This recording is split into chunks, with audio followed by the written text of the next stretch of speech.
Welcome back.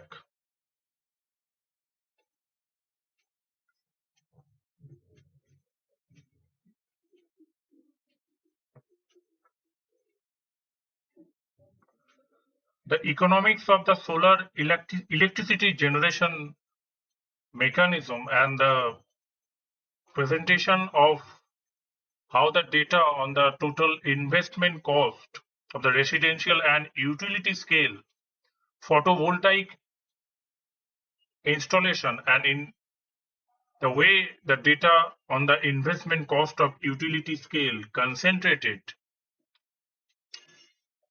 on the solar power plant.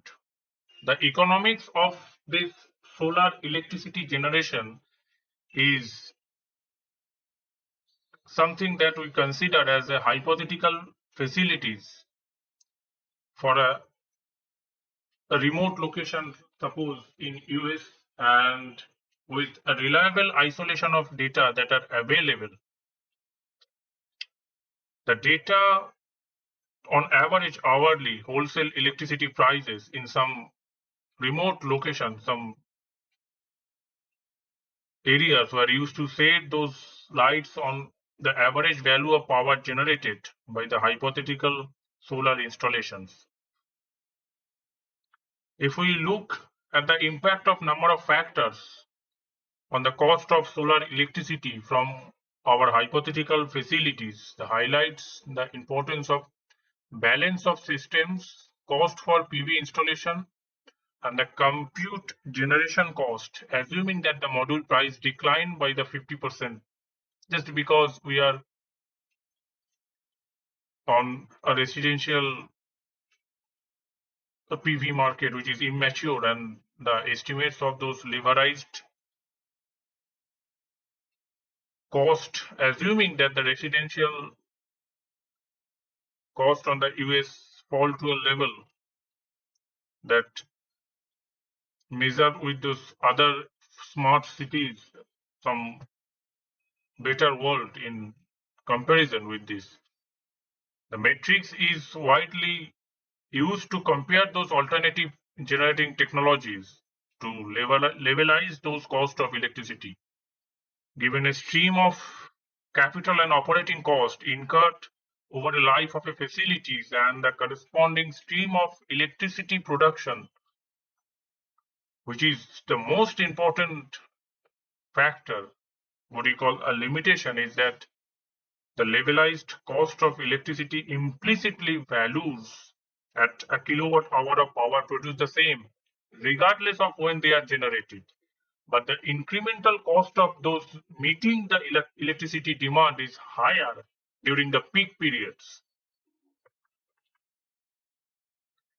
The renewable electricity generated in peak hours basically more valuable than the electricity generated in off-peak hours.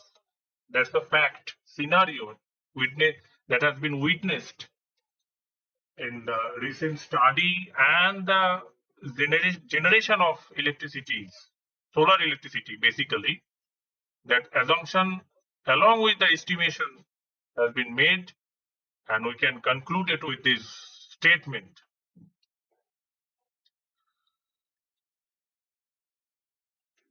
The estimating the levelized cost basically a starting point for evaluating the economies for a solar project or any other power generation project. The important limitation is that it's implicitly valued, and incremental demand is typically made by employing fossil fuel generating units that are operated for a few hours a year. Since it is expensive to keep those large amount of capital idle, most of the time these units generally have a low capital cost and consequently relatively high marginal cost. Thus, renewable electricity generated in peak hours and obviously is more valuable.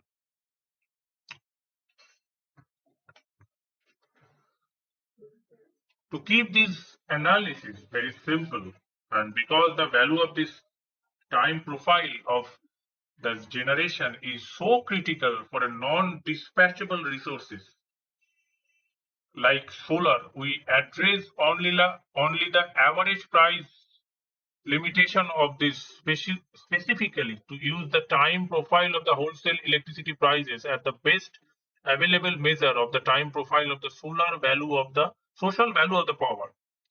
If more solar generation occurs, then the hourly location specific price is above the average than the when the price is below the average. The solar generation is more valuable. The solar plant selling is hourly location specific price would be valuable for the lower underweighted average price. At least a low level of solar penetration, one would expect the facilities to have the value factor above the one, and since wholesale prices tend to be higher in the day at night, the hypothetical PV facilities that computed the value factors using the typical year isolation data describe and the value ratio for those estimated location is recorded as the value are roughly consistent with the result.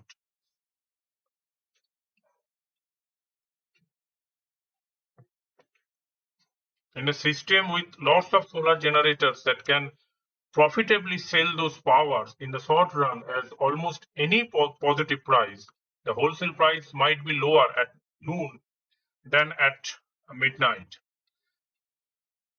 Taking the optimal advantage of energy storage opportunities that would allow us CSP facilities to accumulate the thermal energy during hours of low electricity prices and generate as a maximum capacity during hours of high electricity price. So long as either the insulation or the stored thermal energy is available and the value ratios for those facilities increased.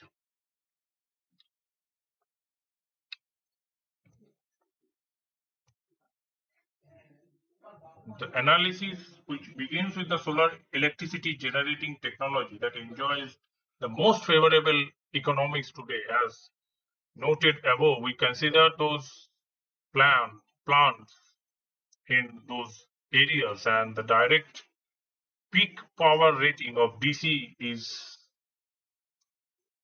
a project which is assumed to be a long duration of 20 to 25 years.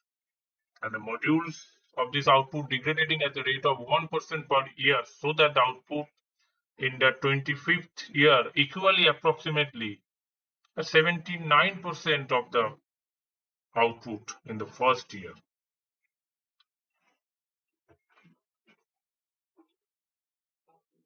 Those projects may also incur those additional indirect costs associated with the grid integration. This indirect cost depends on many factors. In order to the LCOE of the utilized and utility scale PV project to be equal to the natural gas fired generation, the CO2 charge would have to be rise for at a current and expected natural gas prices using solar energy to generate the electricity at most location in the United States is considerably more expensive than using natural gas combined cycle technology. Even if natural gas plants are subject to a carbon tax equal to the social cost of a carbon, and even the giving credit for the current value of the solar electricity, under this condition, a further 50% reduction in the module cost would make utility scale that is a competitive.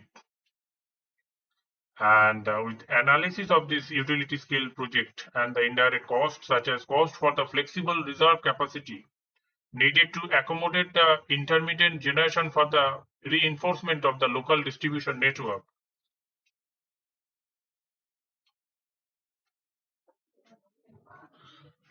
And some application of the same capital cost assumption with both southern part of the US and the central areas. The typical insulation process that generate a massive amount of operation for the first year, and the output definitely will declining gradually thereafter the life of the project. It contrasts some of the installation in those areas is the first year of operation, that is 1/3 less than the another location due to the lower installation of that particular location. So those scenarios are some comparable, and we can make a statement, and we can find those areas that PV is likely to remain much less expensive than residential scale, even in the face of foreseeable reduction in the balance of system cost associated with a net metering pays distributed generators a much higher price for the power than the grid scale generators receive. That's all for now. I hope it's make you some interesting knowledge, some statistical fact. Thanks for watching. See you in the next video.